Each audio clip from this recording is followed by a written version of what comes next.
It took nearly 2 days for the little coracles to end their oft-sailed journey to Iona. Osrith had made to row, but Tagd had tied her on again, as Constantine fed her bread part way, when the sun made an appearance, as if it had burst its rays onto a meeting to which it had not been invited, and quickly scuttled away behind the thick, grey clouds above them. Osrith looked around them, over the seething grey sea, but could not see Domhnall's craft. She had lost sight of them almost immediately after both boats had left the Ulster coast. But it was there ahead of them when they finally drew to the island that eventually ahead of them, set within the backdrop of a flame-orange sky, and she felt so pleased when 3 figures were waiting for them. Domhnall, and Fergus. Tagd was always quick to boast the epithet that the Norse and Danes were the best sailors in the world, except for the Irish. That they had crossed such a terribly ferocious sea, promising to toss them high one minute and pull them under another, Osrith could not be more in agreement. Seeing that the boats tied to the harbour, Domhnall ordered them to the monastery, where the monks, remembering them leave, on a night not unlike that one, welcomed Domhnall and his warriors, piled more wood into the fire, and before long a great blaze was growing. Osrith was shivering, but the warmth soon evaporated the water from most of her clothes. And there was food. "We haven't a great deal," the abbot, an old man with a tonsured head in the Irish style, a shaved strip from ear to ear, explained, as a simple meal of dried fish and milk was put on the table, with a weak spirit that smelt to Osrith like a weak Uistspetha. "We were raided by the Norse, who have overtaken the northern islands. They have taken most of what we had stored after the harvest. At least we live." "You live," Domhnall confirmed, before inviting the seafarers to eat. None of them needed encouragement. To Osrith the grainy, off-smelling fish and the hard bread were as delicious as any meal she had ever had. She would sleep well that night.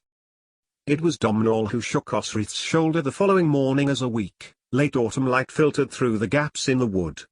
Heat from the fire had risen to warm the straw, and Osrith had slept well.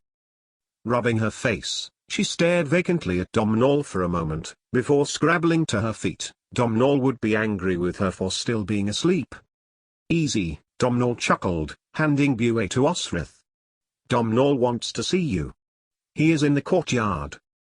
Horror flooded through Osrith, and Domhnall stood, hands on hips, amused as Osrith pulled on her leather jerkin and boots, raking through her stubs of hair with her fingertips before racing down the rickety steps from the top of the barn, the exiled Irish prince behind her.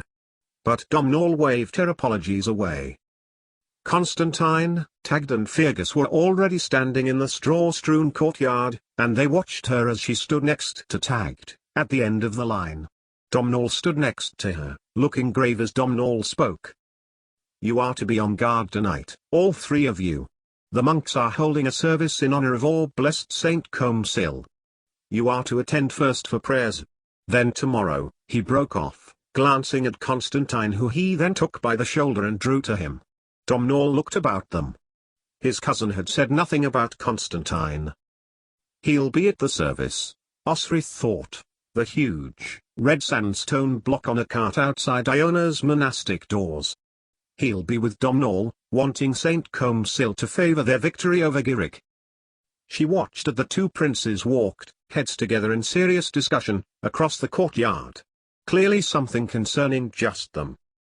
Across their path a group of monks crossed, carrying candles, a huge book, presumably Comsil's Gospel, and 2 large boxes. Was their guard to do with protecting these holy men? Or maybe from the Norse?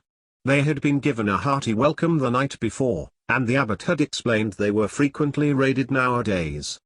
Perhaps Domhnall was concerned about his stone? Not that the Viking Norse would have much use for it. Once all their valuables had been taken, though, then they would probably burn the buildings. Like in Doi Iashi, with Tagd and Fergus, and the monks' own guards, were there to prevent that. "Let's hope it doesn't rain," Fergus said, striding off in the direction of the blacksmith. "I don't want this rusted any more than it is already." "I told you to oil it," Tagd called after him, before looking up to the sky. "Sheep fleece would have done it." Osrith looked up too. It was leaden grey. Chances were that it would rain. Osrith yawned, stifling it with the back of her hand. It was strange, seeing the island in the daylight. A flat, small island, treeless, bar one new tree growing close to the wooden stockade at the rear of the monastery, hemmed in by sea. This was what Domhnall's ancestor had gifted to Comsil of Doi centuries ago, on which to build a monastery, a base, from where he could send missionaries put to the Picts, to Christianize them. The small, raised section at the center, a natural hill, was where today's monastery sat, the grey sea differentiating itself not one jot from the sky. Her eye met the barn, and she remembered chancing on Domhnall and Finolai together on their outward way to the Ui Neel. They had energetically loved one another, and had seemed so happy, so wrapped in themselves. And now Finolai was gone. When Domhnall claimed the throne, Era would join him as his queen.